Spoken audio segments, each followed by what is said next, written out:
lunchtime video with Josh again. Still a few men down on me in the office, mate, but they're going to call back this week, I think. Neil's stuck in a field at Glastonbury. He's it's the muddiest Glastonbury ever or something, according to Michael Eavis, and Neil's just trying to get out with the camper van, struggling a bit. Andy's still away. Gareth's at a kind of an event across town, so just me and you again. Well, Sean's always here. Sean's like a rock. Sean's the glue. Sean's the glue that holds the company together. Don't know where we were without him. The big stories, Mané, innit? We're going to be covering a lot today. We're doing a free show, Anfield Wrap show at 2 o'clock. There's also a gutter show, which Rob does on transfers that be subscribers at once. So there'll be a lot of Mané today, but it looks like it's a miracle. It's all...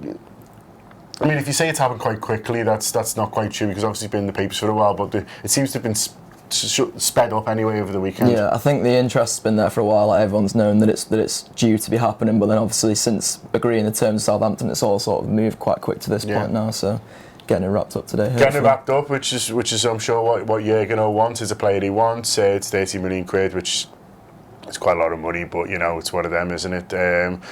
Wait and see on it. So it's more than the gutter thing. I think the map's quite split really in terms of individuals. I know some people like Paul Seedy are really happy about it. A few others aren't sure. So we'll find out on the shows today. But it looks like he's coming anyway. And I guess good news that it's going to be sorted before all the friendlies and when we go back into training.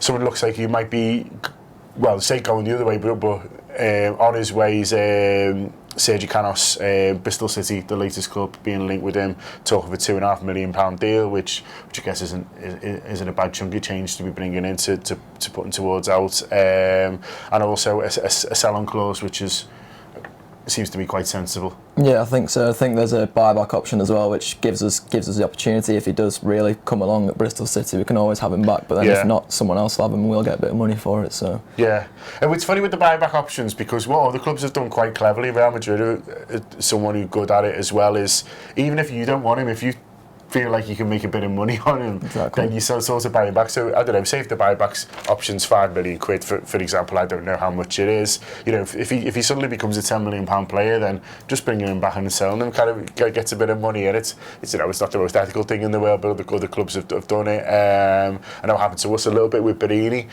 So it is there. So yeah.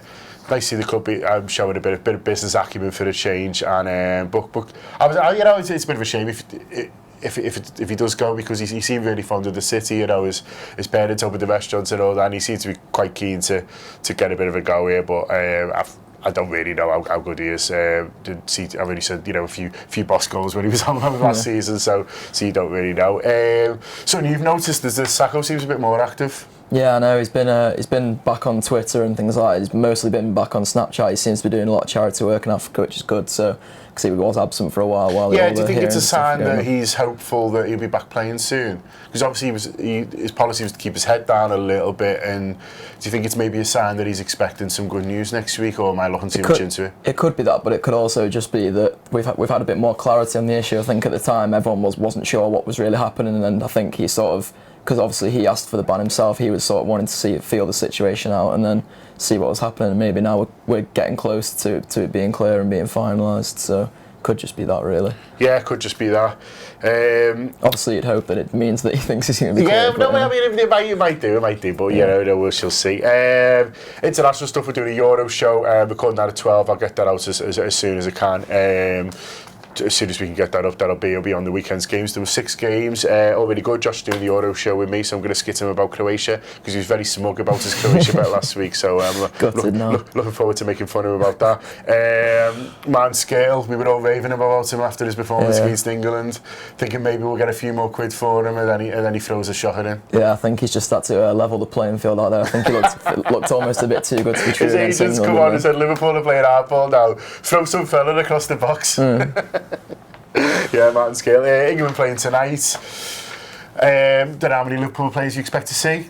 Well, apparently Sterling's going to be in over Lallana, which I can't see how they've worked that out, since Lallana has actually been arguably one of England's best players. I think he's probably been England's most consistent player over the games. Whether feel that Sterling offers a bit more natural width. If you're going to play Sturridge and Kane, maybe you need someone who's a bit more of a natural winger. But I mean, they've been raving about him. Sturridge himself was saying that he thinks Raheem Sterling could go on to become like one of the best players in Europe. I noticed Wayne Rooney talking about him as well. Ray Lewis has been full of praise for him. So you get these sometimes at international, especially with England, where there's you can just sense that they look like they're gearing up to play him there. So so it looks like it might be Sterling, but I'm sure Lallana will get everyone out. You wouldn't have thought Henderson will keep his place all climbed. No, so it's probably just going to be Danny. Henderson's just about as unpopular a choice as Sterling has been. It seems like no England fan wants Sterling to actually start the game. But so there you go. I think Klein's a bit unlucky, but Kyle Walker's had a pretty good tournament too.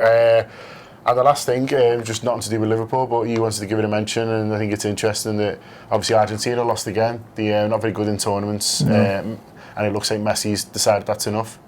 Yeah, 29 years old, it seems a bit of a shame, really. I mean, it's a lot of travelling for them, isn't it? Yeah. And there's quite a few of the European Argentinians seem to have retired, and it's a 2-week break, and we moan about Liverpool players going off to England and the training in the Midlands. It's a lot of flying, and maybe he's just decided that it's the kind of thing that he wants to keep playing club football for as long as possible. And I don't think anyone wants to go to Russia for this World Cup. No, I don't think anyone else. I don't think anyone envies him with that decision, really. But yeah, it does seem like a shame, because there'll still be a lot of people who will say, well, he's not won a World Cup, so he's not one of the best players of all time. But that really ignores the fact that he actually is one of the most naturally gifted footballers that we've ever seen, and probably will ever see. So. I guess it's when you make the direct comparisons with Maradona.